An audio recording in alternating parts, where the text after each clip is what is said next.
ce matin. Est-ce qu'on peut se lever ensemble pour démarrer ces instants?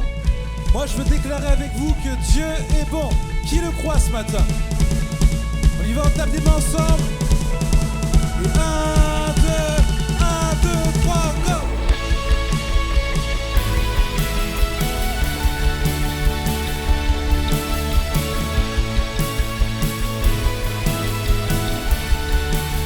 Chantons ensemble, je veux le proclamer du sommet des montagnes. Ta grâce est sans limite, ta bonté sans égale, ta tendresse m'envahit, ta bonté me poursuit, ton amour m'émerveille. Et je chante, car tu es bon, oui je danse, car tu es bon, oui je crie de joie, tu es bon, bon pour moi. Yes, on peut taper des mains ce matin. Chantons, rien dans tout l'univers. Rien dans tout l'univers à toi ne se compare. Les océans, la terre, son reflet de ta gloire. Dans mes plus sombres nuits, ta splendeur m'éblouit, ton amour m'émerveille. Et je chante, je vous entends ce matin. Et je chante, car tu es bon, et je danse, car tu es bon, et je crie de joie. Tu es bon pour moi. Et je chante, car tu es bon, et je danse, car tu es bon, et je crie de joie. Tu es bon pour moi. Un cri sur mes lèvres, ma vie te célèbre. Tu es bon, vent, soleil et pluie, mon cœur te redit. Tu es bon,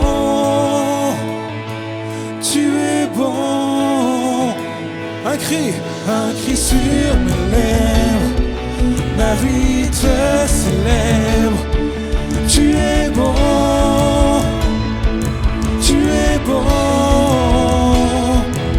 vent, soleil ou pluie, mon cœur te redit. Tu es bon,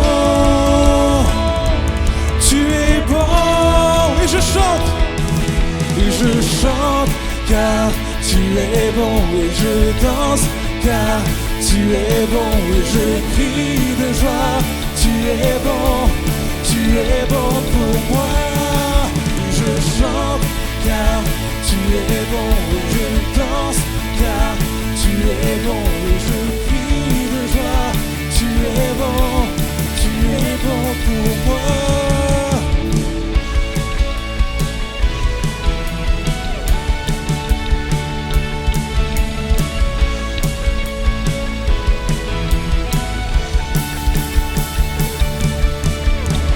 Est-ce qu'on peut donner gloire à Jésus ce matin? Je peux vous entendre l'acclamer.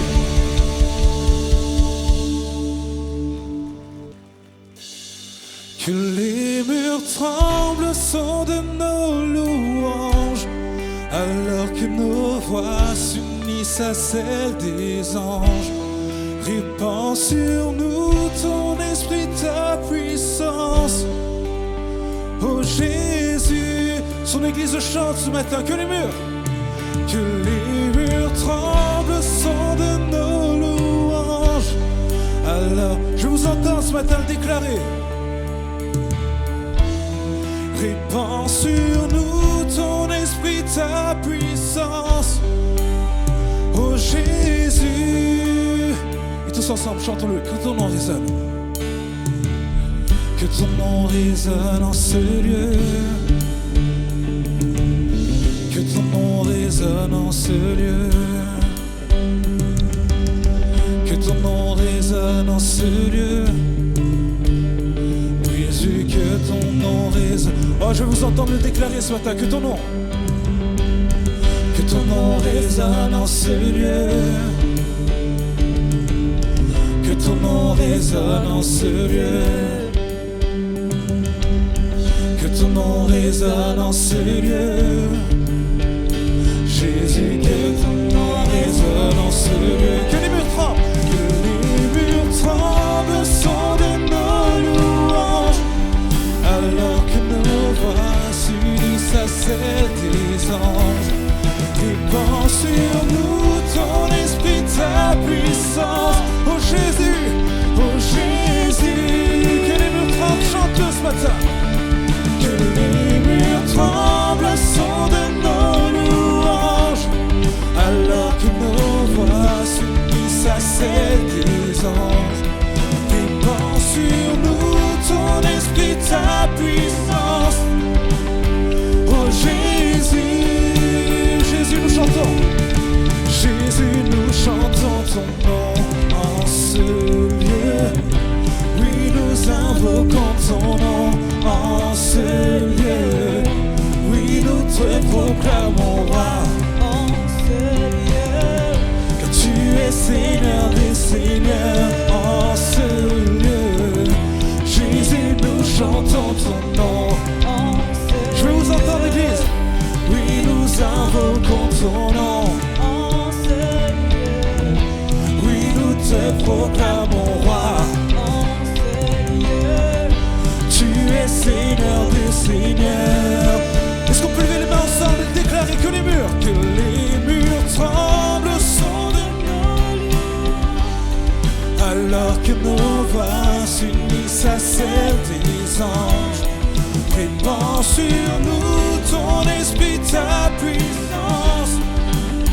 Oh Jésus, que les murs tremblent ce matin, chante-le. Que les murs tremblent au son de nos louanges. Alors que nos voix s'unissent à celles des anges. Répand sur nous ton esprit, ta puissance. Oh Jésus, nous chantons ton nom. Oui, nous invoquons ton nom. Oui, nous te proclamons roi. Car tu es Seigneur des seigneurs en ce lieu. Jésus, nous chantons ton nom. Je vous entends ce matin, juste les voix. Oui, nous invoquons à vous. Oui, nous te proclamons roi. Car tu es Seigneur des seigneurs. Oh, juste les voix ce matin, que les murs tremblent au son de nos louanges. Alors que nos voix répand sur nous. Oh Jésus, que les murs tremblent ce matin. Que les murs tremblent. Alors que nos voix répand sur nous ton esprit. Oh Jésus, Jésus, nous chantons. Jésus, nous chantons ton nom. Oui, nous invoquons ton nom. Oui, nous te proclamons roi. Car tu es Seigneur des seigneurs. Jésus, nous chantons ton nom. Oui, nous invoquons ton nom. Oui, nous te proclamons roi. Car tu es Seigneur des seigneurs.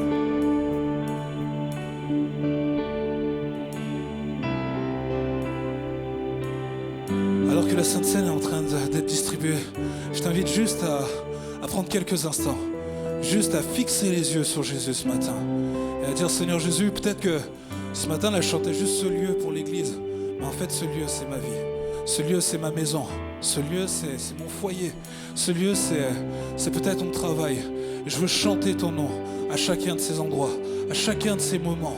Je veux juste que les murs tremblent en ta présence. Oh, commence à élever ta voix.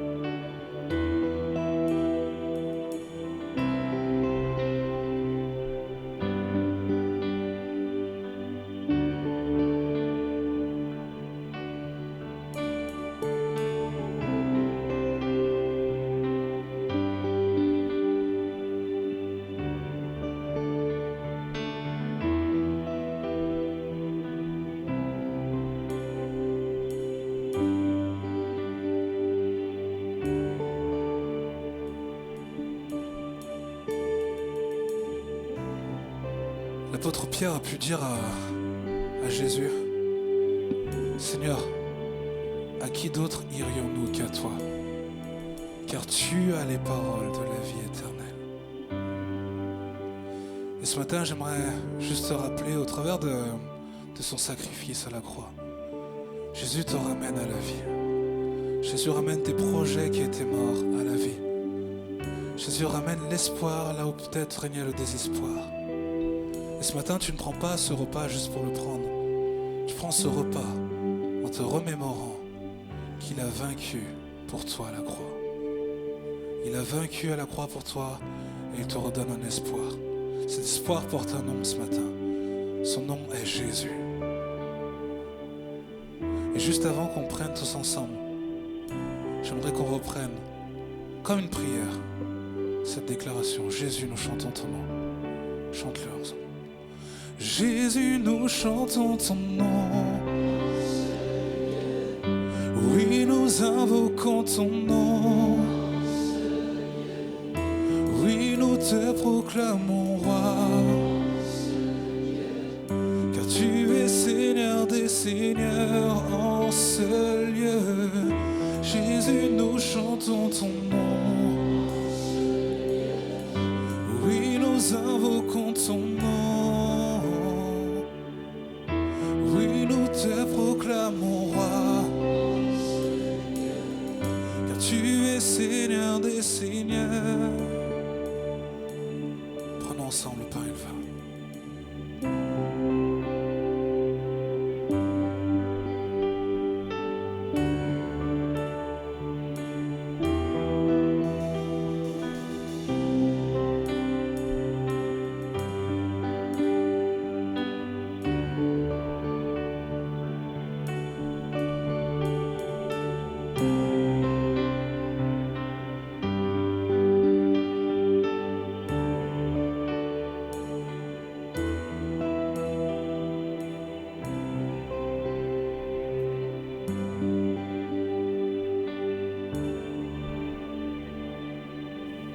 Je vous inviterai juste à restituer les gobelets vers les extrémités, s'il vous plaît, pour faciliter la circulation. Et à garder les yeux fermés ce matin et juste à regarder à la croix. À ce Dieu qui est fidèle, à ce Dieu qui reste le même, toujours et à jamais. À ce Dieu qui ne change pas. Chantons-le ensemble. J'invoquerai le Dieu de Jacob, celui dont l'amour dure à jamais. Je sais que sa promesse est éternelle. J'invoquerai le Dieu de Moïse, celui qui a déchiré la mer. À mon tour, j'ai besoin de cette œuvre en moi. Et son église chante ce matin. Oh Dieu, j'ai besoin. Oh Dieu, j'ai besoin de toi. Mon Dieu, viens, agis maintenant. Agis maintenant.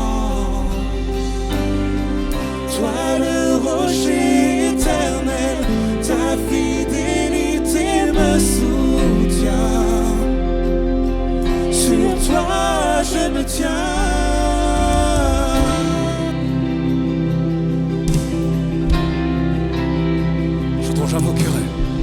J'invoquerai le Dieu de Marie, celui en lave repose sur les amants. Je sais qu'en lui plus rien n'est impossible. J'invoquerai le Dieu de David, qui fit du berger un grand guerrier. Goliath n'est plus présent, mais j'ai mes propres géants. Oh Dieu, j'ai besoin de toi. Mon Dieu, viens, agis maintenant. Agis maintenant.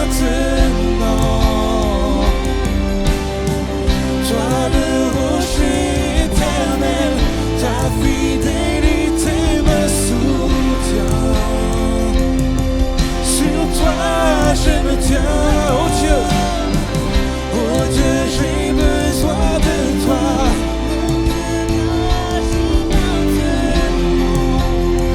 Agis maintenant.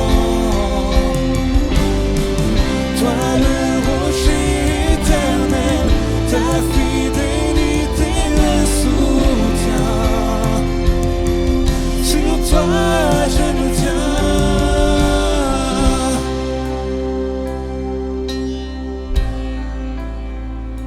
Je veux tout fonder sur toi, Jésus, ce matin. C'est ce qu'on veut déclarer tous ensemble. Est-ce qu'on peut lever les mains vers le ciel et juste déclarer ces paroles?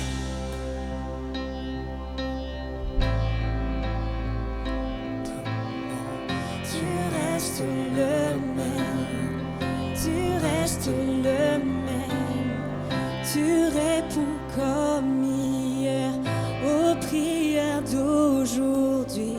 Tu restes le même, tu restes le même, tu as toujours pourvu, tu pourvoiras. Chante-le de tout ton cœur ce matin, de tout ton cœur.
agis maintenant.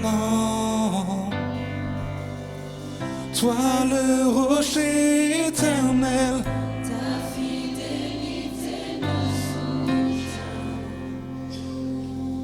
sur toi je me tiens.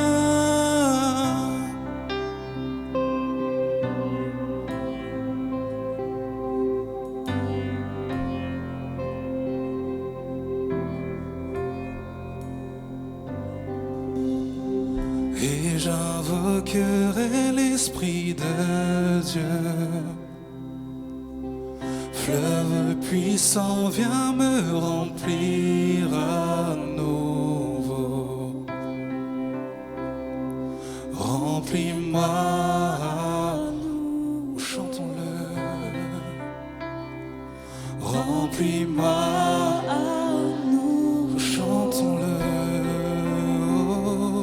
Remplis-moi.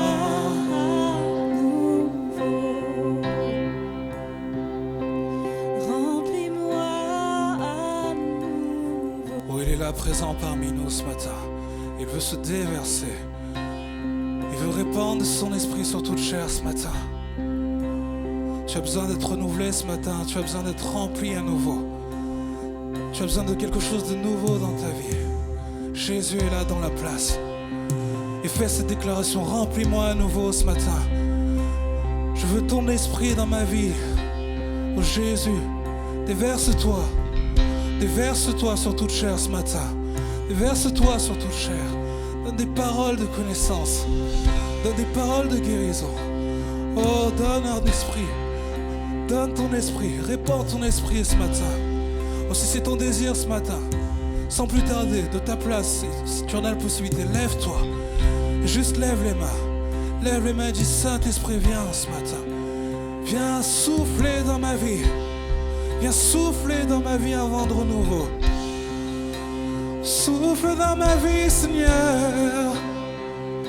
Oh, remplis-moi à nouveau. Remplis-moi à nouveau. Viens souffler. Remplis-moi à nouveau. Viens renouveler, Seigneur. Oh, remplis-moi à nouveau. Chantons-le ce matin. On déclare-le ce matin. Remplis-moi à nouveau. Remplis-moi à nouveau. Remplis-moi à nouveau. Remplis-moi à nouveau.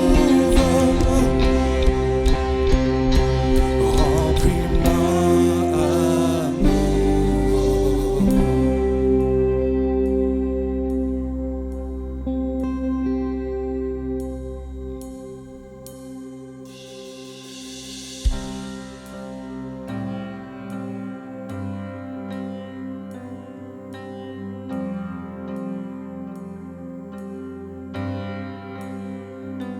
Quand je sonde l'univers, les astres que tu as créés, les océans, les mers, tout me révèle ta majesté. Alors mon âme veut s'écrier de tout mon cœur. Je veux chanter, oh Dieu, tu es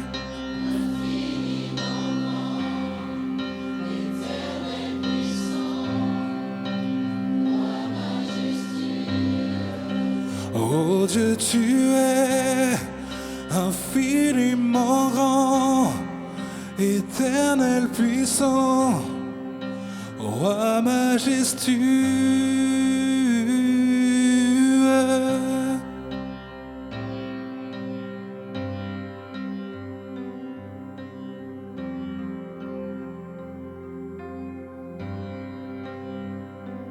Quand je songe que tu m'as fait, que tu t'es révélé à moi, que pour moi tu as tout créé, tout me révèle ta bonté. Alors mon âme veut sais crier de tout mon cœur. Je veux chanter, alors mon âme veut s'écrier de tout mon cœur. Je veux chanter, oh Dieu, tu es infiniment grand, éternel puissant, roi majestueux. Oh Dieu, tu es infiniment grand, éternel puissant, roi majestueux. Oh Dieu, tu es infiniment grand, éternel puissant, roi majestueux. Oh Dieu, tu es infiniment grand, éternel puissant, roi majestueux.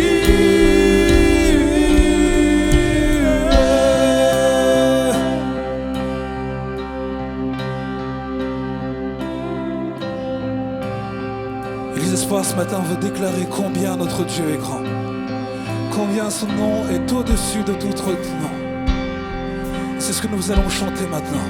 Est-ce qu'on pourrait lever les mains vers le ciel pour élever son nom et déclarons ces paroles. Son nom est tout puissant, digne de louange. Je chanterai combien tu es grand. Chantons, son nom est tout puissant. Son nom est tout puissant, digne de louange. Je chanterai combien tu es grand. De tout le cœur, chantons combien tu es grand. Combien tu es grand. Chantons-le combien tu es grand. Et tous verront combien tu es grand. Chantons-le combien tu es grand. Chantons-le combien tu es grand. et tous verront combien tu es grand. Chantons encore une fois combien tu es grand. Chantons-le combien tu es grand. Et tous verront combien et tous verront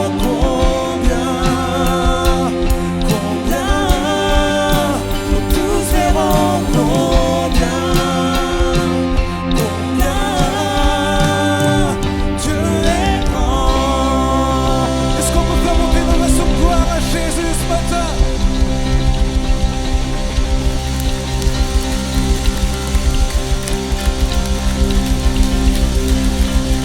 Combien Dieu est grand! Est-ce qu'on peut pousser un cri de joie dans ce lieu?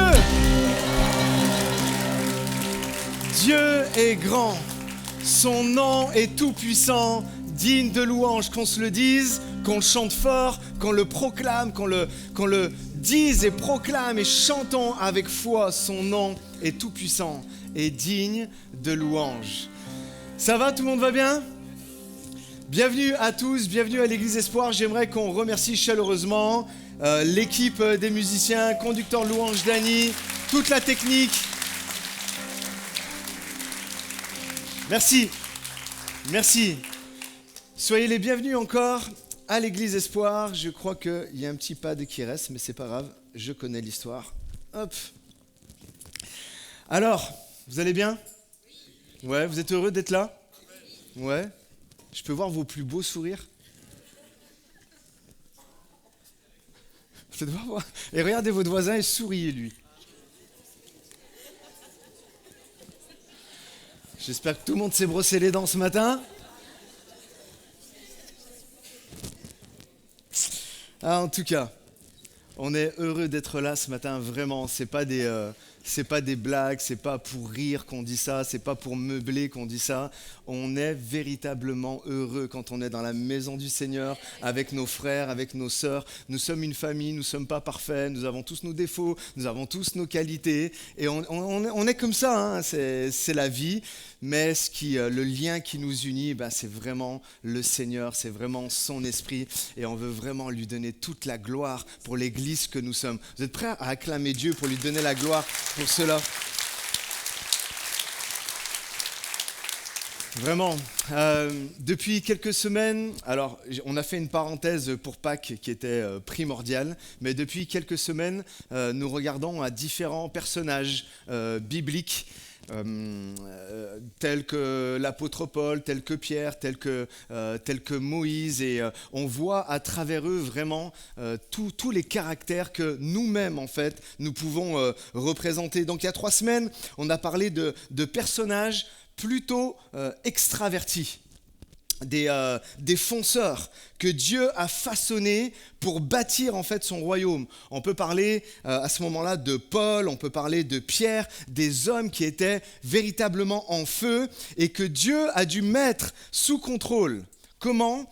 En sanctifiant leur caractère.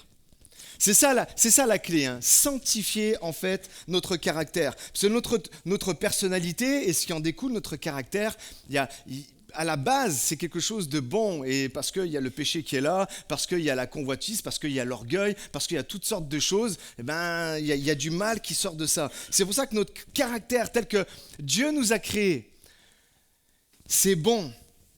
Et il y a vraiment besoin de le sanctifier. Donc on voit un Paul, on voit un Pierre qui est là, qui étaient des fonceurs, mais que Dieu a dû sanctifier leur caractère. Puis on a vu quelqu'un comme Moïse. Moïse, lui, c'était plutôt pas un extraverti, plutôt un introverti, celui qui ne voulait pas être devant, mais celui qui aimait bien les règles. Il aimait bien quand toutes les cases étaient cochées. Il a rédigé un livre qui comporte 660 et quelques règles. C'est juste incroyable pour un homme de faire ça. Il préfère la rigueur à la lumière.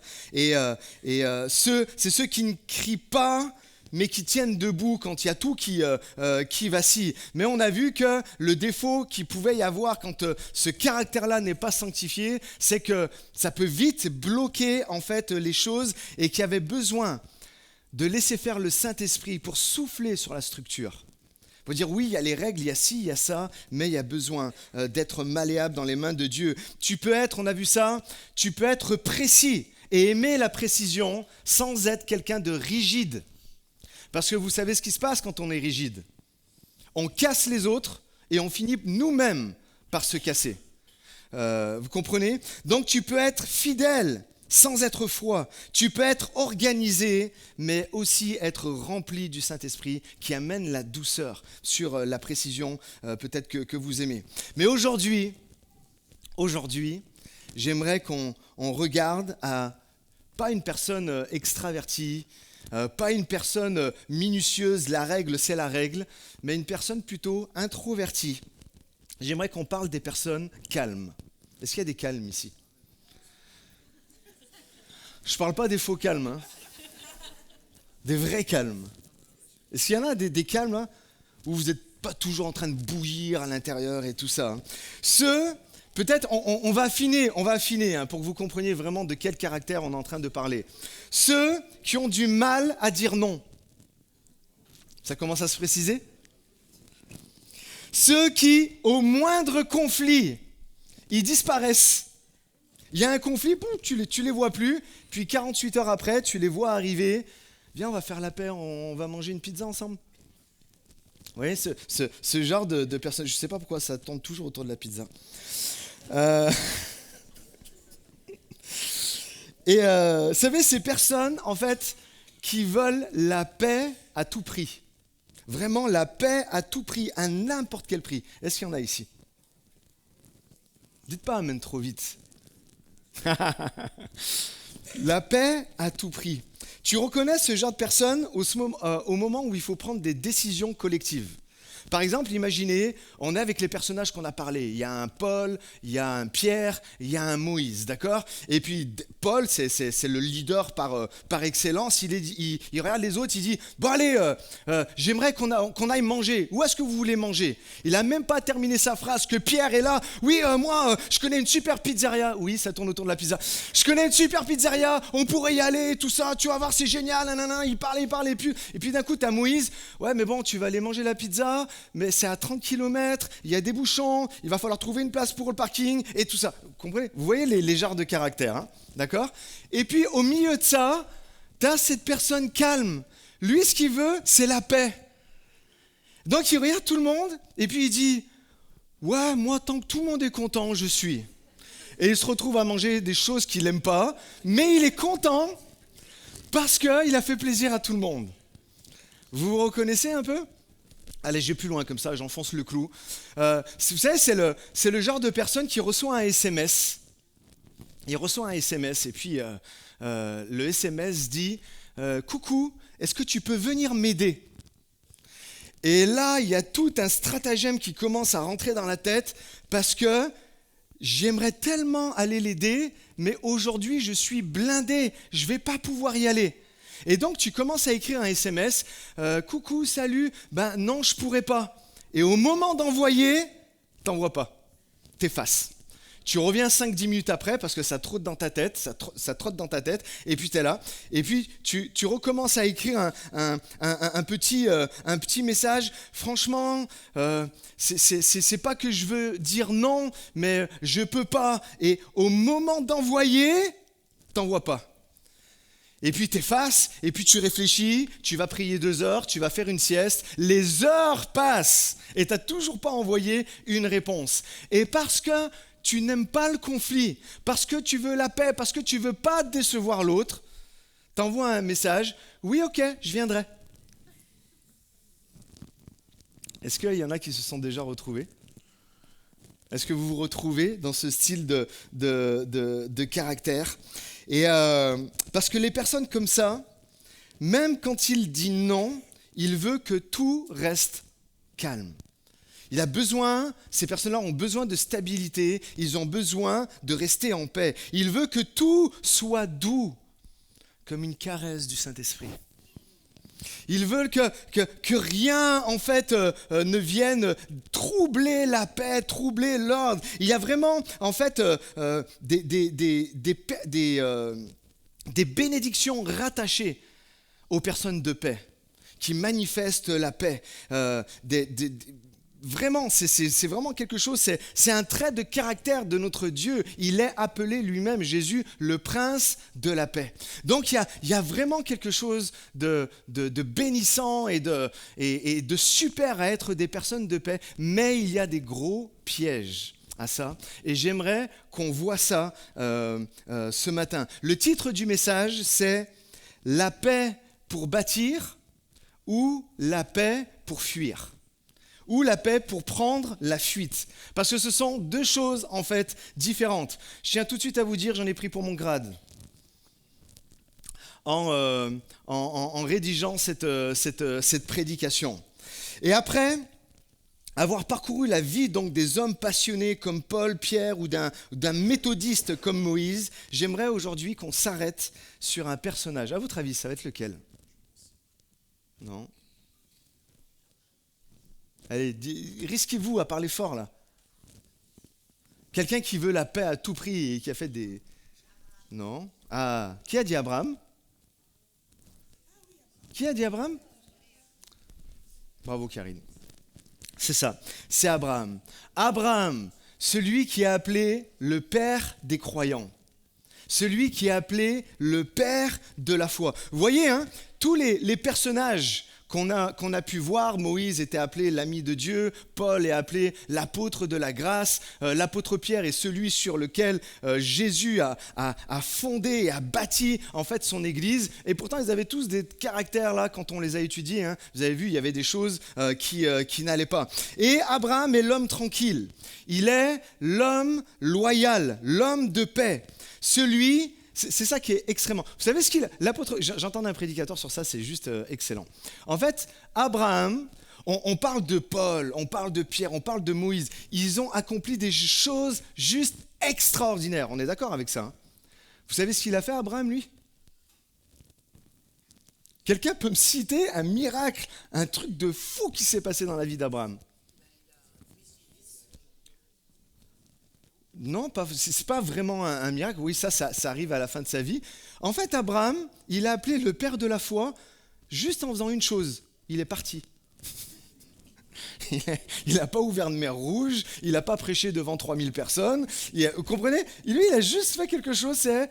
Dieu, tu me dis de partir, ok, de partir dans un pays que je ne connais pas, ok, pas de plan, rien du tout, j'y vais, ok, je pars. Et aujourd'hui, en fait, il est le père des croyants, notamment, en fait, à cause de ça. En fait, il a douté, on le voit plusieurs fois dans sa vie, il a hésité, il a menti, il a parfois même manqué de courage. Mais comme tous les autres, Dieu n'a pas vu les choses qu'il a loupées, mais Dieu voyait en lui le potentiel d'un homme de paix, au caractère sanctifié, qui arrivera jusqu'à la fin de sa vie. C'est vraiment le point d'orgue, alors qu'il attendait un fils. Ils l'ont attendu pendant des décennies, en fait, avec sa femme Sarah. Et puis au moment où il l'a, le Seigneur lui dit de le sacrifier.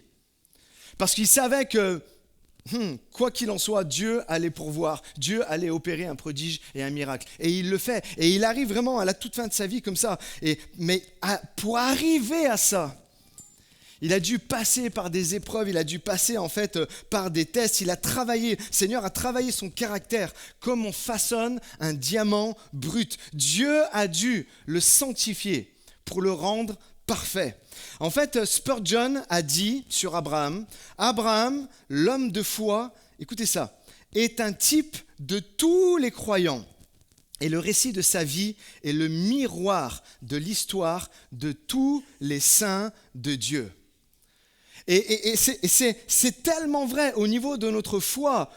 Combien de fois dans notre vie nous avons dû faire des pas de foi sans savoir où est-ce qu'on allait? C'est vrai aussi et surtout au niveau du caractère. Je suis tellement d'accord en fait avec cette citation, avec ce commentaire de Spurgeon. Parce que si on regarde bien, le caractère en fait d'Abraham est probablement le plus répandu parmi nous. Probablement le plus répandu parmi nous, chez les hommes et les femmes aujourd'hui. Heureusement, vraiment heureusement, parce que ça serait la guerre de partout. S'il n'y aurait pas des personnes qui sont capables d'apporter la paix ou que tout reste en paix, heureusement qu'on n'est pas tous des apôtres Paul. Heureusement qu'on n'est pas tous des apôtres Paul, sinon on passerait notre vie à foncer la tête dans le guidon sans faire attention aux autres et aux personnes qui nous entourent. Heureusement qu'on n'est pas tous des apôtres Pierre, parce que sinon ça serait des vrais feux d'artifice de partout, dans l'église, les prises de tête dans l'église, dans les assemblées générales, dans les repas de famille. Imaginez un apôtre Pierre dans les repas de famille. Heureusement qu'on n'est pas tous des Moïse, parce qu'on passerait nos journées à faire des checklists pour voir si tout est bien coché, juste pour acheter une baguette de pain. Heureusement qu'on n'est pas tous comme ça, et heureusement que la plupart des gens ressemblent en fait à des Abraham. Dieu merci, beaucoup d'entre nous se rejoignent en ressemblant à Abraham. Ceux qui disent, vous allez me comprendre, t'es content? T'es contente? Alors je suis content. Tu veux aller là? Ok, allons-y. Tu veux me parler? Alors qu'à la base, c'est moi qui ai demandé à te parler parce que j'en avais gros sur le cœur, mais tu veux parler? Ok, très bien. Je t'écoute. Heureusement qu'il y a des gens comme ça, sinon ça ferait des étincelles, il y aurait le feu en fait de partout. C'est ces personnes-là, comme Abraham, qui appliquent à la lettre ce que l'apôtre Paul dit dans Romains 12, autant que possible, et dans la mesure où cela dépend de vous, dites-le avec moi, vivez en paix avec tous les hommes. Vivez en paix avec tous les hommes. Et ça, Abraham, il le vivait à fond. Il avait ce caractère doux, ce caractère vraiment arrondisseur d'angles. Il arrondit en fait les angles. Il était là, c'était un gardien de la paix. C'était un artisan en fait de la paix. Et c'est magnifique, c'est vraiment une force spirituelle. Mais comme toute qualité, ce caractère-là peut devenir un piège s'il n'est pas sanctifié. Et je vais m'expliquer, vous dites, mais je ne comprends pas. Parce que comprenez, la paix, et ça s'affiche, n'est pas l'absence de tension, c'est la présence de la maturité. C'est la paix, mais vous allez le comprendre, pas à tout prix. C'est la paix, mais pas la paix, la fuite. Je vais dire plus tard. J'allais m'emballer, partir sur autre chose. S'il y a bien un épisode dans la vie d'Abraham qui révèle la puissance de cette paix intérieure, c'est celui où il choisit volontairement d'éviter un conflit avec son neveu qui s'appelle Lot. Donc, pour vous replacer un peu dans l'histoire, je sais qu'Abraham, c'est le père des croyants, normalement, tout le monde devrait le connaître. Abraham, on trouve son histoire, c'est le premier patriarche, c'est celui justement que Dieu a appelé et qu'il a suivi Dieu à partir de son pays, à partir de Charan, là où il habitait avec son père, parce que Dieu voulait faire de lui une grande nation. Donc, il quitte tout et il part et Dieu lui dit, alors que sa femme était stérile, je vais te donner un enfant et de cet enfant, une multitude vont naître, d'accord ? C'est lui, Abraham. Et donc, lorsqu'il part, son neveu Lot décide, en fait, de partir avec lui. Et il se passe un petit problème entre les bergers de Lot et les bergers d'Abraham. On va le lire ensemble dans Genèse, chapitre 13, verset 8. Il est dit, Lot, qui voyageait avec Abraham, avait aussi des brebis, des bœufs et des tentes. La région ne leur permettait pas de rester ensemble car leurs biens étaient trop nombreux pour qu'ils puissent rester ensemble. Il y eut une dispute entre les bergers des troupeaux d'Abraham et ceux des troupeaux de Lot. Les Cananéens et les Phéréziens habitent alors dans le pays. Abraham dit à Lot qu'il n'y ait donc pas de dispute entre moi et toi, ni entre mes bergers et les tiens, car nous sommes frères. Tout le pays ne se trouve-t-il pas devant toi ?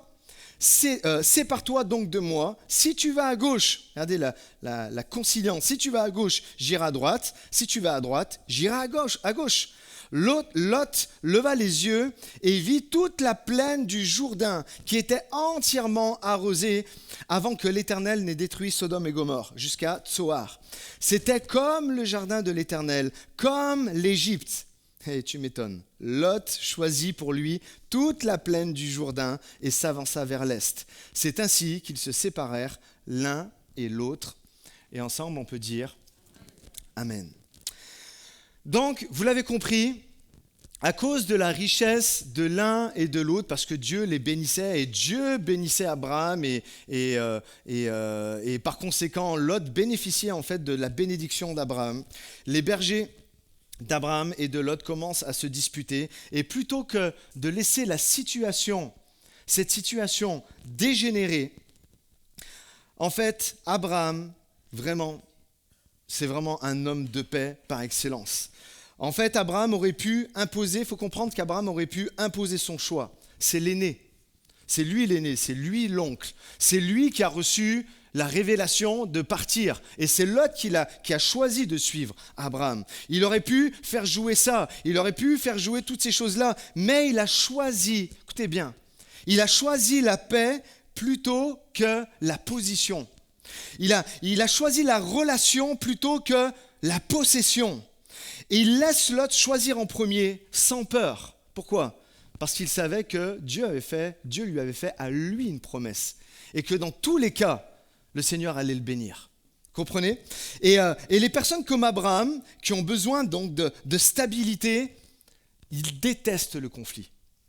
Ils détestent le conflit. Surtout, en fait, ils ne sont pas à l'aise. Bien sûr, je pense que tout le monde déteste le conflit.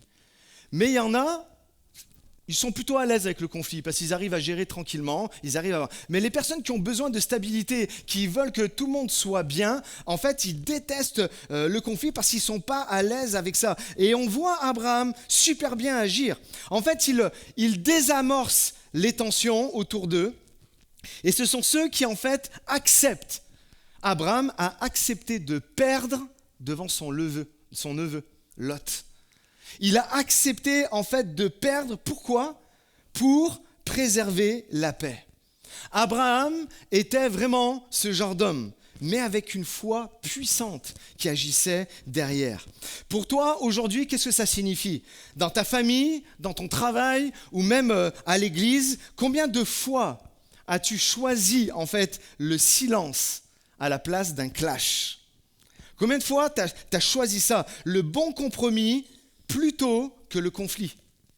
Je vais chercher le bon compromis où tout le monde va être gagnant-gagnant pour éviter le clash, pour éviter le conflit. Et Dieu voit ça. Excusez-moi du terme, mais Dieu ne recherche pas, j'ai entendu ce terme une fois, je l'ai trouvé sympa, des obsédés du dernier mot. Vous connaissez ça, les obsédés du dernier mot ? Je veux toujours avoir raison. Je ne vais jamais lâcher. Je vais te montrer que c'est moi qui ai raison. Et on est là. Et en faisant ça, vous éclatez tout autour de vous. Vous comprenez ? Et donc, on voit Abraham, il n'agit vraiment pas du tout comme ça. Il cherche le Seigneur des porteurs de paix, des artisans, des fabricants de la paix. Comprends ? La paix, ce n'est pas fuir le conflit, c'est choisir la relation quand ton ego veut avoir raison. Il y en a qui se baladent avec leur ego à côté. Seigneur dit, crucifiez la vieille nature. Laissez-la crucifier, laissez-la vraiment pas sortir. Et tu sais ce que Dieu fait ensuite ? Lorsque Abraham agit comme ça, lorsqu'il cherche à désamorcer, lorsqu'il cherche même à perdre vis-à-vis des gens, Abraham a choisi de perdre vis-à-vis de Lot. Regardez ce qui se passe.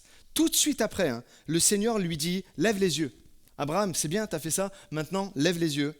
Tu vois, tout le pays que tu vois, je te le donnerai. J'ai cru qu'il y en a qui allaient dire amen à ça. Parce que je sais que c'est très contre nature. Hein. Je sais que c'est extrêmement contre nature de dire, je vais perdre humainement, mais que Dieu te rappelle, tu crois que tu as perdu humainement ? Lève les yeux, tu vois ces choses-là, tu n'aurais même pas imaginé, rêvé d'avoir, je vais te le donner. Parce que tu as choisi, en fait, l'humilité. Et la leçon de cela, c'est quand tu choisis la paix, Dieu agrandit ton territoire. Quand tu choisis la paix, Dieu agrandit tes perspectives. Il y a une promesse, une bénédiction particulière qui accompagne ceux qui choisissent intentionnellement d'être des artisans de la paix. Quand tu refuses d'entrer dans un conflit avec véhémence, quand tu préfères la paix à la place de l'orgueil, il y a comme le ciel qui réagit. Il y a comme une voix qui se fait entendre dans le ciel et qui dit « Hey !» Vous avez vu les anges ici ? Ça, c'est mon fils. Ça, c'est ma fille. Ils ont décidé de choisir l'humilité. Ils ont décidé d'être des artisans de la paix. Et là, il y a une bénédiction qui arrive. Tu aurais pu répondre avec sarcasme. Tu aurais pu faire monter la sauce. Tu aurais pu prouver par A plus B que tu avais raison, mais tu as choisi la paix. Et ça, c'est ce que Dieu aime tellement. Et Dieu te dit, si tu as agi comme ça ce matin, en fait, toi, tu crois que tu as reculé. Tu crois que tu t'es abaissé, mais vraiment abaissé comme si tu étais maintenant plus rien. Le Seigneur te dit, tu n'as pas reculé en faisant cela. Tu viens de monter d'un niveau spirituel. Ça, c'est la vérité. Et beaucoup ont besoin de comprendre. Ce n'est pas parce que tu t'effaces des moments.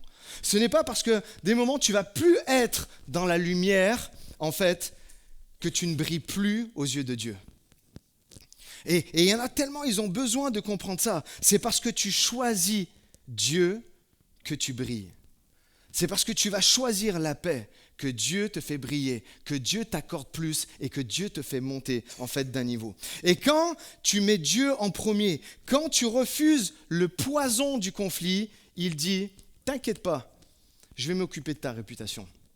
T'inquiète pas, je vais m'occuper de ce qui ne va pas. Tu n'as pas perdu, tu as grandi. » Combien peuvent dire amen à ça ? Et ça, c'est vraiment super, vraiment. C'est vraiment le beau du caractère d'Abraham à ce moment-là. Et parfois, Je vais plus loin dans le message. Parfois, la paix demande de faire un tri.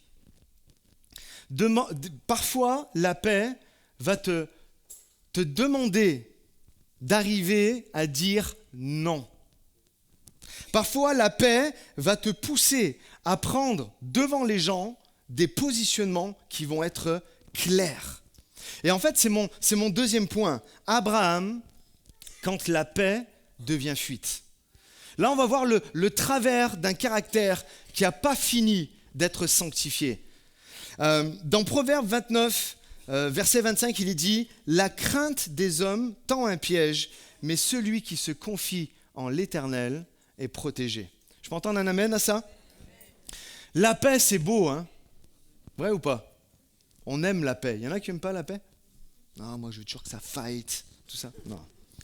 La paix, c'est beau, mais parfois la recherche de la paix à tout prix, nous pousse à faire des compromis qui sont dangereux.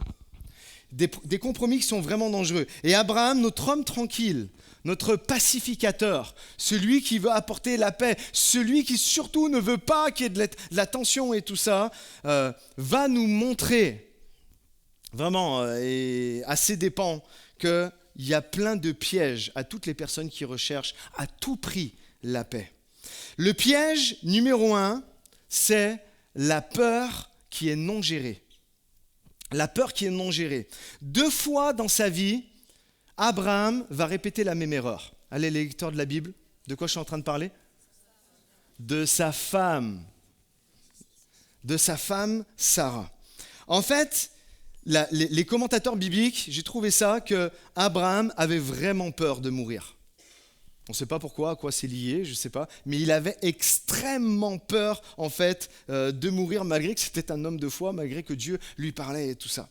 Et la peur de mourir lui a fait faire des choses absurdes. 2 fois dans sa vie, il a laissé sa peur dicter sa conduite. 2 fois, il a préféré mentir plutôt que d'affronter la réalité, d'affronter un pharaon, d'affronter un roi. 2 fois, il a mis sa femme, c'était même pas seulement lui, mais il a mis sa femme en danger pour éviter les conflits. La première fois, c'est dans Genèse, chapitre 12, avec le pharaon égyptien. Il arrive en Égypte parce qu'il y a une grande famine, d'accord, et Abraham descend en Égypte pour survivre. Il craint que les Égyptiens le tuent pour s'emparer de sa femme, parce que c'est ce qui se faisait. En fait, quand il y a des étrangers qui étaient là, on sait que Sarah était une belle femme, d'accord, et lui savait que sa femme était une belle femme. Et il s'est dit, oulala, on va descendre en Égypte, je les connais les Égyptiens, pour que tout soit légal et qu'ils puissent prendre ma femme, ils vont me tuer. Et donc, il imagine en fait un subterfuge et il dit, dans Genèse 12, « Dis, je te prie, que tu es ma sœur, afin que je sois bien traité à cause de toi. » Voilà. Je veux pas de conflit, je veux rester en paix, je veux rester tranquille. Dis que tu es ma sœur. Mais le problème qui se passe, c'est que, ok, pour les Égyptiens, et notamment pour Pharaon, Sarah, elle était libre. Et qu'est-ce qu'il fait ? Il dit, apportez-la moi s'il vous plaît. Et il la prend. Et Dieu, miraculeusement, en fait, fait en sorte que Sarah n'aille pas coucher avec le pharaon. Et dans Genèse 20, donc on est quelques années quand même plus tard, hein, avec le roi Abimélec, le roi de Guérar. Il dit, donc Genèse 20, verset 1, il dit, Abraham disait à propos de sa femme Sarah, c'est ma sœur. Le gars, il recommence. C'est ma sœur. Abimélec, roi de Guérar, il fit enlever Sarah parce que Sarah était belle et il la voulait.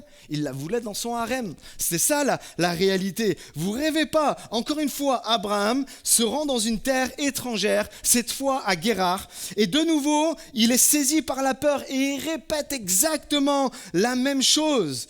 Et le roi, ne sachant rien, il la prend dans son palais. Et là aussi, à travers quelque chose miraculeux, vous lirez chez vous, Sarah est rendue à Abraham parce que Dieu s'est révélé en fait à Abimélec et heureusement il a rendu et Abimélec a été dans cet épisode-là juste exceptionnel. gentleman, il l'a rendu avec honneur à Abraham et il a certainement donné une leçon à Abraham à ce moment-là. Abraham, il en arrive là parce qu'il ne voulait pas de problème. Laisse-moi te dire, la vie sans problème, ça n'existe pas.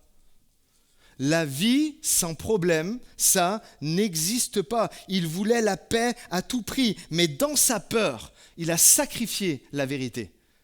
Il a sacrifié la vérité. Et il a presque sacrifié en fait son couple. Je dirais comme ça s'affiche. Si tu préfères la paix au point de trahir la vérité, ce n'est plus de la sagesse, c'est de la lâcheté.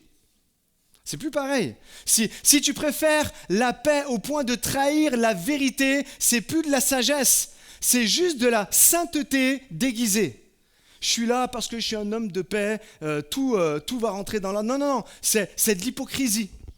C'est littéralement en fait de l'hypocrisie. Et c'est significatif des personnes en recherche excessive de stabilité relationnelle. C'est vrai ou pas ?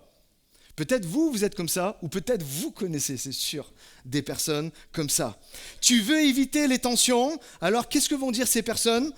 Eh bien, ça va, ok, tranquille, pas de souci. Alors que ton cœur, il est en train de crier au secours, toi, tu dis devant les gens, non, c'est bon, ça va, je peux accepter. Tu dis, comme je disais tout à l'heure, je suis dispo, il n'y a pas de souci, parce que tu veux préserver la paix. Alors que tu n'en peux plus, tu es au bord du burn-out et tu te rajoutes des choses encore à faire. Tu es là, tu dis c'est pas grave, mais tu portes une blessure que personne ne voit. Et à force d'absorber toutes ces choses-là, à force d'absorber, d'avaler des couleuvres, de porter des choses que Dieu t'a jamais demandé de porter, tu es en train de t'effondrer. Et tout autour de toi est en train de s'effondrer. Ta paix intérieure ne peut pas reposer sur des non-dits et encore moins sur un mensonge pour ne pas froisser les gens autour de toi. Et Abraham, vraiment, a dû apprendre ça à la dure. Je ne sais pas si vous réalisez un instant, je me mettais à la place de Sarah, parce qu'on parle beaucoup d'Abraham, et je me mettais à la place de Sarah. Par son mensonge, par la peur qu'il avait d'affronter la vérité, en fait, sa femme a failli avoir des relations sexuelles non consenties avec des hommes, avec d'autres hommes. Mais vous imaginez ? La paix, mais pas à n'importe quel prix. Ce serait juste en fait du non-sens. Est-ce que vous voyez le fait de vouloir la paix à tout prix peut compromettre même ce que Dieu veut faire dans votre vie ? Souvenez-vous, dans Proverbes, donc 29-25, la crainte, ce que je disais tout à l'heure en introduction de ce point, la crainte des hommes tend un piège, mais celui qui se confie en l'Éternel est protégé. Donc on voit qu'il y a ce piège qui est là, de la peur pour Abraham. Parce qu'il a peur, il veut vraiment garder la paix à tout prix. Il y a un deuxième piège dans lequel il est tombé, mais qui pour nous aujourd'hui est très significatif et riche d'enseignements, c'est le conflit familial non géré. Ah. Là, tout le monde va regarder ses chaussures. C'est pas quelqu'un d'autre que je suis en train de parler, c'est à toi. Je vais citer les noms de tout le monde. Et le mien. Le conflit familial non géré. Après de nombreuses années où Abraham était là, en train d'espérer après la promesse de Dieu d'avoir enfin un héritier, puis que la promesse de Dieu se réalise en fait dans sa vie, eh bien, il y a l'infertilité de Sarah qui est là, il est désespéré de ne pas avoir d'enfant. Et Sarah propose à Abraham de concevoir un héritier, mais avec sa servante qui s'appelle Agar. En fait, il faut savoir que ce procédé-là, il était accepté à l'époque. Ce n'était pas quelque chose de fou que j'arrive pas à avoir un enfant, donc on va demander à une servante. Et puis moi, après, la mère disait, je vais prendre, la femme disait, je vais prendre l'enfant et puis je vais l'élever comme si, en fait, il était le mien. Mais là où il y a un problème, c'est que Abraham, il accepte sans protester.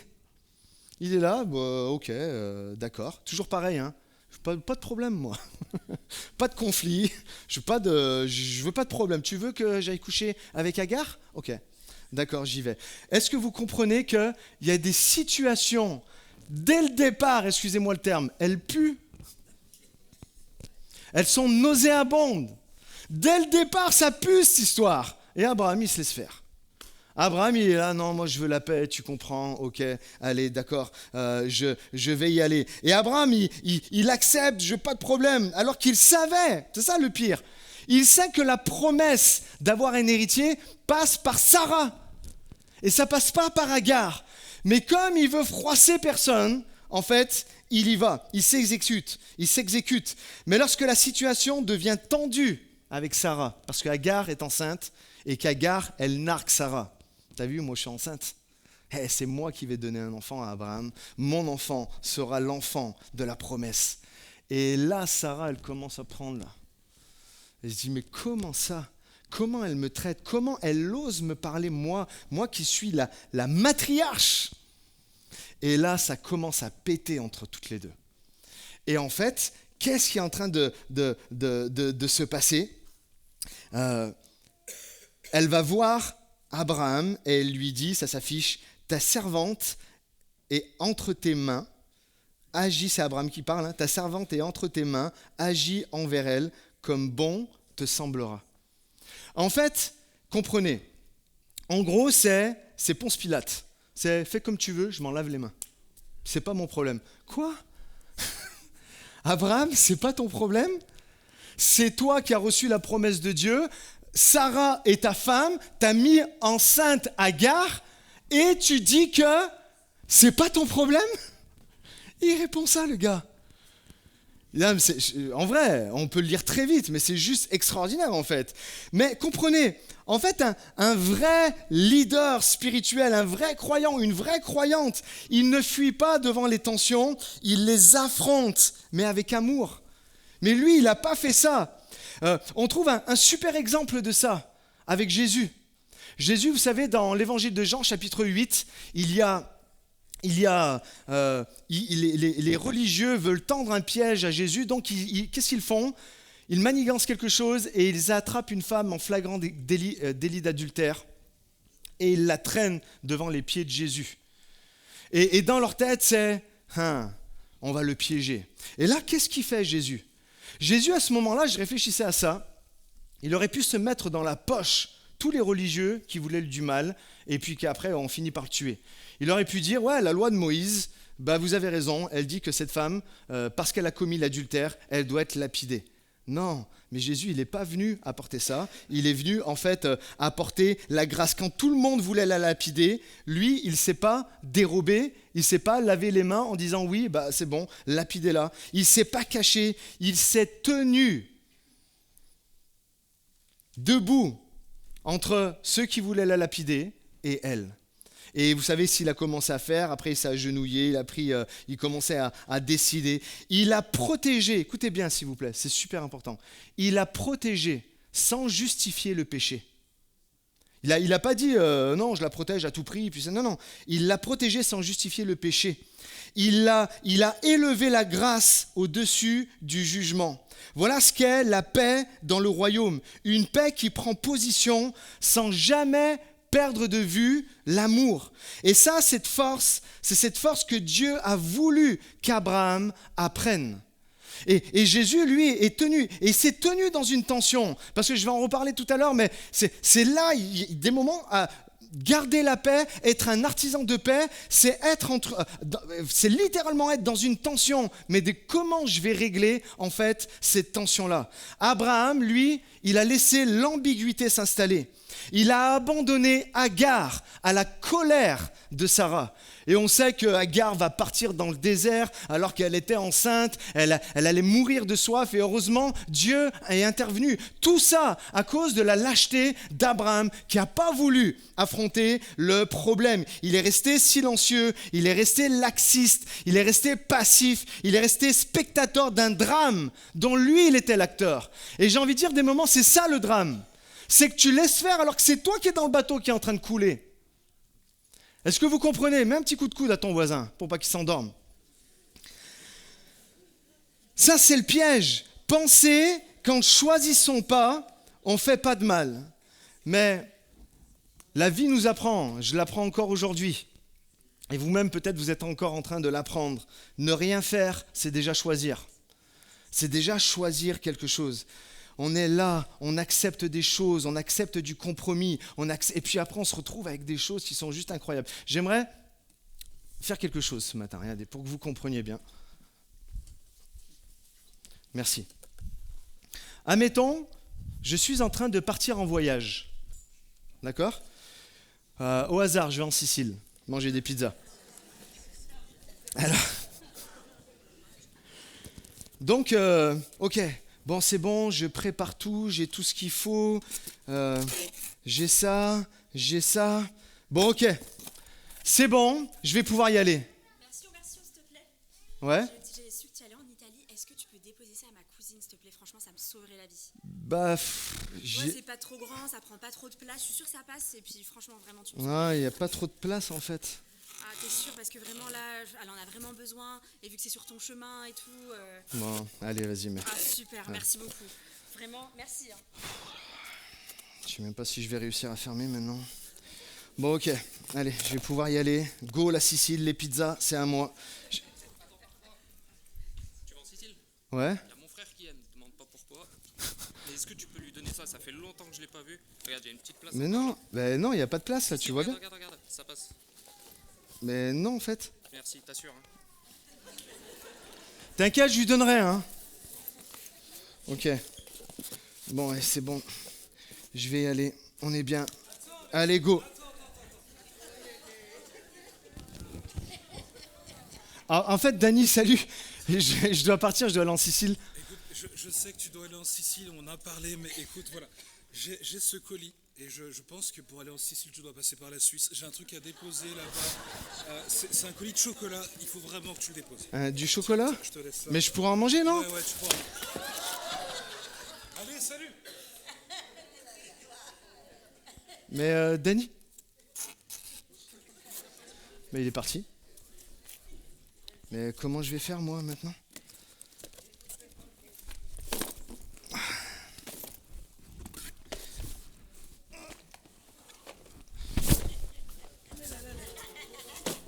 J'ai fait exprès, hein?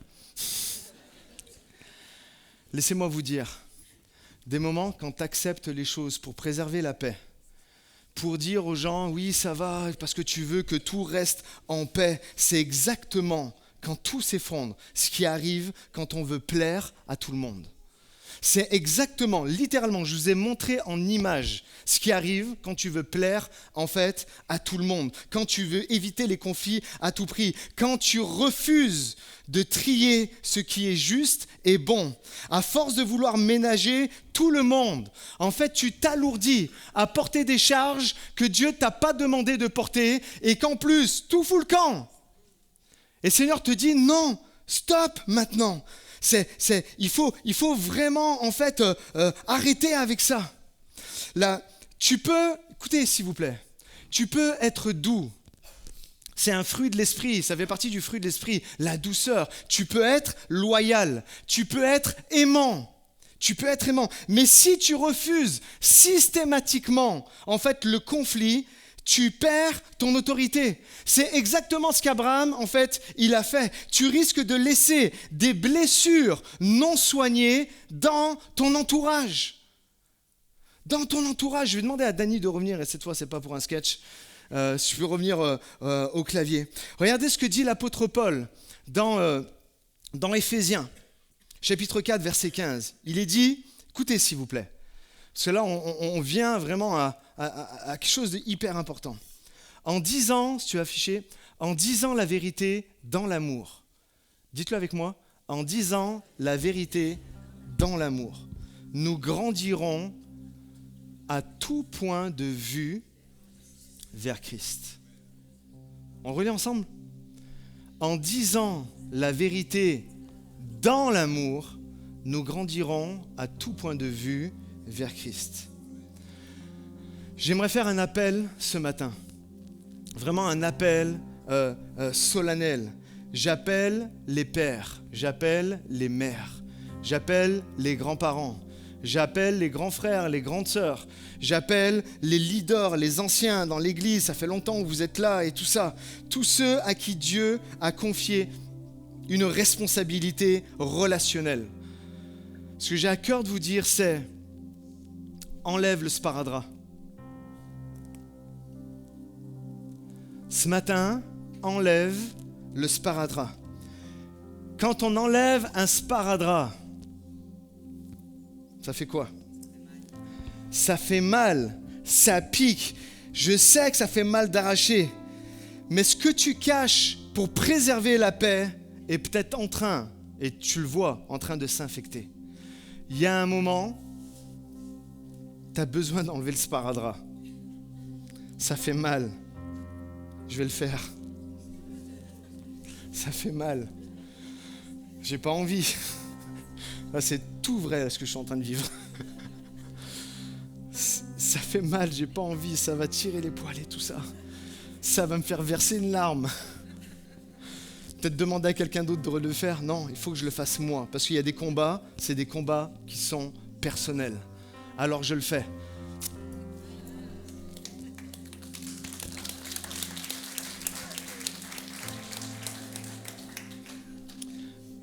Tu veux vraiment protéger les gens que tu aimes. Tu veux vraiment les aimer. Alors il y a des moments, il va falloir que tu oses tirer, enlever le sparadrap. Parce que parfois, il vaut mieux dire une vérité qui fait pleurer qu'un non-dit qui fait s'infecter la plaie. Qui fait que s'infecter, et puis ça gangrène, et puis ça passe de là, et puis après ça prend tout le cœur, le corps en entier. Tu peux prier pour la paix, mais Dieu t'appelle ce matin à pratiquer la paix, à être vraiment un artisan de la paix, à parler, à la poser, à poser la paix comme un acte d'amour qui est là, mais qui est courageux. Si tu n'arraches pas ce sparadrap, l'affection, elle ne guérira jamais. C'est la vérité. Et je sais que je parle à quelqu'un ce matin. Tu as laissé des silences s'immiscer dans ta vie. Tu as laissé des silences s'installer et tu espères que ça va se régler tout seul. Non, ça ne se règle pas tout seul. Encore une fois, ça ne se règle pas tout seul. Dieu te dit, n'attends pas l'orage pour commencer à construire un pont. Et merci Seigneur à tous ceux qui, dans ma vie, ont osé construire des ponts pour me dire les choses. Et il y a un moment où il va falloir construire des ponts. Mais n'attends pas qu'il y ait l'orage, que ça soit le chaos. Aujourd'hui, construis un pont. Va, parle, apporte la guérison et apporte la paix avec amour. Est-ce que je parle à quelqu'un ce matin ?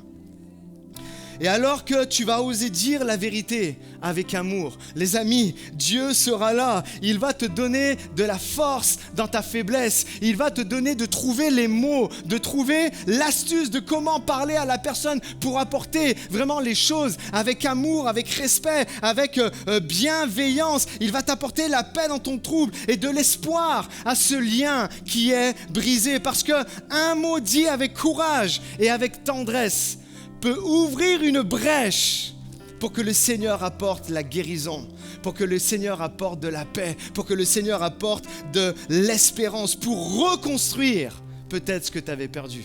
Oh, combien peuvent dire amen à ça ? C'est vraiment ce que nous voulons vivre. C'est vraiment ce que nous voulons vivre. Et j'arrive maintenant à la conclusion du message. J'ai parlé de deux aspects, et puis certains, c'est sûr, vous vous posez la question, mais...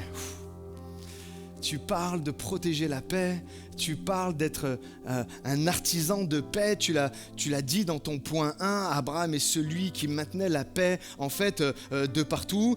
Puis tu as dit là dans le dernier point que il faut confronter des moments, il faut y aller. Il faut parler, il faut confronter, il faut poser des limites pour ne pas perdre la paix et pour garder la paix. Et en fait tu dis mais comment je fais ? Merci d'avoir posé la question. Peut-être tu es là et tu te dis, mais comment je fais ? Je vais vous donner la clé ce matin pour arriver, parce que c'est vraiment, le chemin de toute une vie à arriver à vivre comme ça.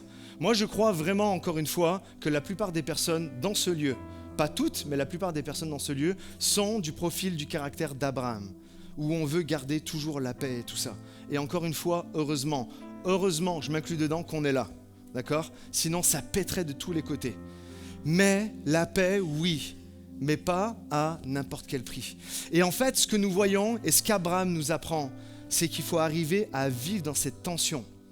Dans une tension qui sera là, que tu veux ou pas. Je le dirais comme ça. Le royaume de Dieu n'oppose pas la paix et la vérité. Il les marie. La paix et la vérité, mariés ensemble. C'est ensemble, d'accord ? La paix et la vérité, que les choses vont pouvoir avancer. Le royaume de Dieu est ça. Et il y a une paix, vous le comprenez, c'était le titre. Il y a une paix qui construit. Et il y a une paix sous des belles apparences qui prend la fuite. Et qui n'arrange en fait rien du tout. Qui n'arrange rien du tout. Il y a une paix qui préserve la relation. Et il y a une paix qui sacrifie la vérité pour surtout ne pas faire de vagues. Surtout, je vais garder la paix. Surtout, je vais garder les gens autour de moi. Mais maintenant, pour finir, j'aimerais vous donner le meilleur verset de la Bible. Vous connaissez le meilleur verset de la Bible ? Non, je vous pose une colle. C'est le meilleur verset de la Bible pour nous aujourd'hui à 11h22. Après, demain, une autre prédication, ça sera encore un autre meilleur verset pour nous aujourd'hui. Si tu peux afficher, s'il te plaît, l'apôtre Jacques, il dit, au contraire, la sagesse qui vient d'en haut est en premier lieu pure de tout mal. De plus, elle aime la paix. Elle est courtoise et douce. Elle ne connaît pas les prétentions, et l'esprit de parti. C'est parce que je veux avoir la paix, alors je manigance des choses et tout ça. D'accord ? Verset suivant. Et écoutez ça, là il y a la clé. Elle agit sans duplicité et sans feinte. Regardez ici. En fait, la sagesse va m'amener à apporter la paix, mais pas une paix où je vais claquer des doigts et elle va arriver. Une paix où je vais construire. Une paix qui va agir, donc qui va entreprendre des choses pour qu'il y ait la paix. Si tu peux réafficher, s'il te plaît. Donc elle agit sans duplicité ni feinte. Elle est sans façon et sans phare. Elle se montre compréhensive et conciliante. Waouh! Dites-le avec moi, compréhensif. Et regarde pas ton mari ou ta femme quand tu dis ça. Et conciliante. Elle est... il y en a, ils vont se casser le crâne là. Elle est ouverte à la discussion. Et là, est capable de céder. Dites-le avec moi pour voir. Capable de céder. Capable de lâcher prise. Capable de... Je ne suis pas un obsédé du dernier mot. Ok, je vais céder. Pleine de bonté et de compassion. Suivant.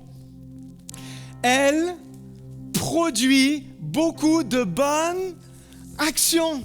Encore une fois, la sagesse qui veut manifester la paix, c'est pas je ne touche rien, je ne fais rien. Non, non, surtout pas. Non, je suis en train d'entreprendre des choses où je vais céder des choses, où je vais être conciliant, où je vais être compréhensif. Et tout ça va produire beaucoup de bonnes actions. Je suis en train de faire, je suis en train de construire la paix petit à petit. Ceux qui procurent la paix répandent paisiblement. Encore une fois, c'est une action, une semence qui a pour fruit ce qui est juste aux yeux de Dieu. Suivant. Non, c'est fini, d'accord. C'est tellement bon ce passage que j'aurais pu continuer encore. Écoutez s'il vous plaît. Abraham a dû apprendre cette tension. Il a dû apprendre que chercher la paix, c'est pas fuir ses responsabilités. C'est pas fuir ses responsabilités, ce qu'il y a devant. Que vouloir le calme à tout prix peut parfois coûter l'essentiel. Encore une fois, à cause de lui, sa femme, elle a failli coucher avec des hommes. Et Dieu est capable de faire de notre calme une force à condition de nous laisser sanctifier par son esprit. et qui viennent nous apporter de voir clair, qui nous donne du discernement et de comment je vais agir dans cette situation. Qu'est-ce que je vais faire? À chaque situation que je peux avoir dans ma vie, je me pose 15 milliards de questions et j'essaie de trouver, et je me loupe des moments, mais j'essaie de trouver quelle est la meilleure attitude à apprendre, quel est le meilleur angle pour attaquer cet Everest qui est en face de moi, par où je vais passer, qu'est-ce que je vais faire? J'aimerais ce matin qu'on prenne un temps de prière, parce que c'est sûr, il y en a, ce message vous a parlé. Et vous savez qu'il y a des choses maintenant à faire et à entreprendre. Je vais inviter les musiciens et on va se lever ensemble, si vous le voulez bien.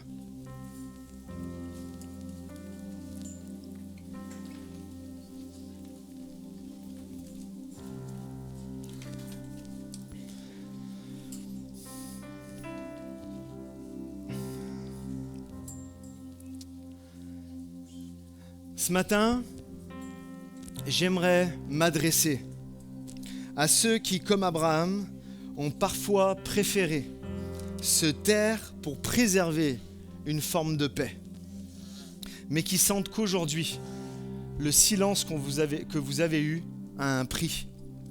Et puis un prix beaucoup trop lourd que vous n'êtes plus capable en fait de porter. J'aimerais parler à ceux qui ont regardé une tension, un conflit, une injustice, et puis qui ont détourné les yeux, qui ont dit non, ça je ne veux pas m'en occuper, ça je ne veux pas le voir, par peur de blesser, ou par peur de perdre quelque chose, ou simplement parce que des moments tu es là, et parce que tu ne savais juste pas comment faire. Le Seigneur est là, et il veut vous aider. Est-ce qu'on peut baisser nos têtes, s'il vous plaît? Fermez les yeux, vraiment tout le monde. Tout le monde. Vivez un moment d'introspection avec Dieu. Il y a un moment où Dieu veut se lever dans ta vie, où la grâce, la vérité, l'amour et la paix veulent se lever dans ta vie. Un moment où on arrête de regarder ailleurs et on choisit d'aimer en disant la vérité.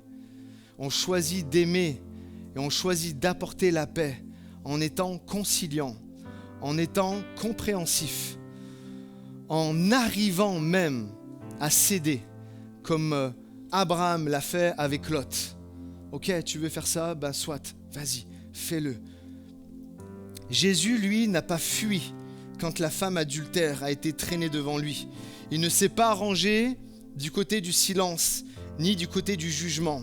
Il s'est placé entre l'accusé et les accusateurs. Il a écrit dans la poussière et il a prononcé cette phrase que seul un amour vrai qui amène la paix peut dire, que celui qui est sans péché lui jette la première pierre. Et de la même façon que Jésus n'a pas justifié le péché, parce que il a dit ensuite à cette femme, va et ne pêche plus. Mais il a apporté tellement de grâce et de paix. Et ce matin, il te dit la même chose. Je suis avec toi dans cette tension que tu traverses.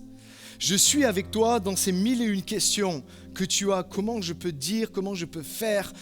Mais oui, il va falloir que tu fasses, mais il va falloir que tu fasses dans l'amour. Le Seigneur te dit, je ne t'abandonne pas au jugement.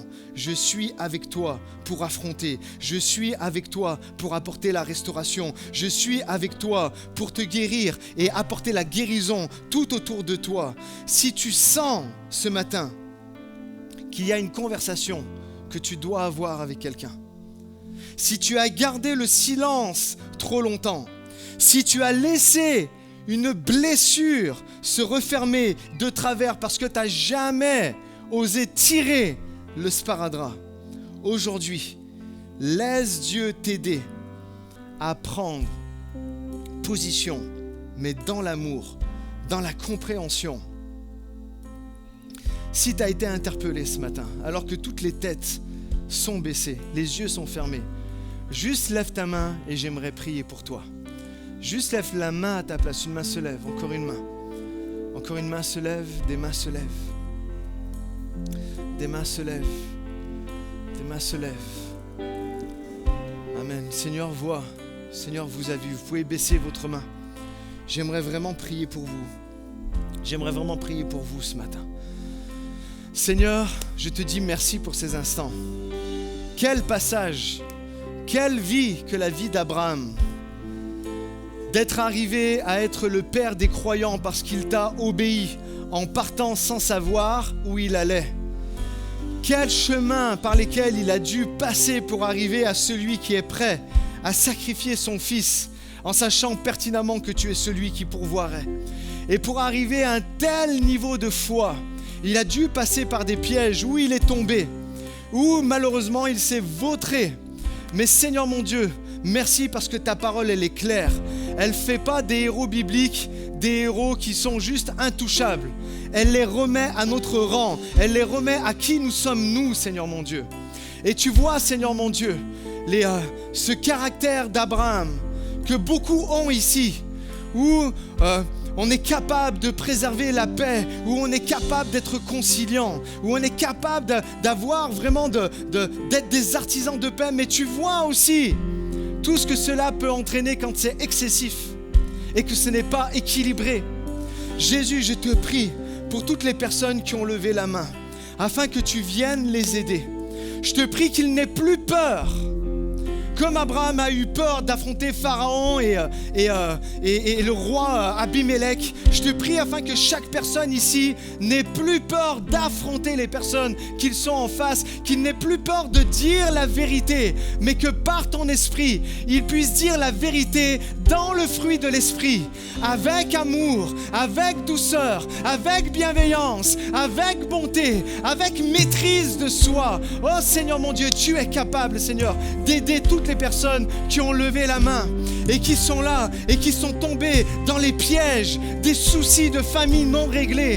Je te prie, Seigneur mon Dieu, afin que ce que l'apôtre Jacques a écrit, Seigneur mon Dieu, ça soit effectif dans toutes les vies. Que nous puissions apporter et dire la vérité, pas fuir le conflit, mais le regarder en face et avec bienveillance, avec douceur, avec maîtrise, capable de dire les choses dans la famille, pour que les familles, pour que les amitiés soient restaurées. Je te prie, Saint-Esprit, Saint-Esprit, apporte la paix à tous ceux qui en ont besoin. Apporte la paix dans les situations de trouble. Apporte la paix et donne la force à tous ceux qui se disent aujourd'hui, je vais me lever, je vais aller voir telle et telle personne. Et dans l'amour, dans la conciliance, en étant même prêt à céder, à lâcher des choses. Seigneur mon Dieu, tu vas rétablir des situations. Seigneur mon Dieu, tu vas apporter la guérison. Seigneur mon Dieu, tu vas augmenter la foi. Tu vas booster la foi de toutes les personnes qui ont besoin de toi ce matin. C'est dans ton nom, Jésus, que j'ai prié. Et que tous ceux qui sont d'accord disent Amen et puissent donner gloire à Dieu de ce qu'il va faire dans votre vie. Oh, chantons de tout notre cœur pour finir ce matin avec foi. Tu es ton enfant, hier et maintenant. Tu restes le même. Tu restes le même, tu réponds comme hier aux prières d'aujourd'hui. Tu restes le même, tu restes le même, tu as toujours. Est-ce qu'on peut lever les mains dans ce lieu ce matin et déclarer ces paroles avec foi, comme une prière?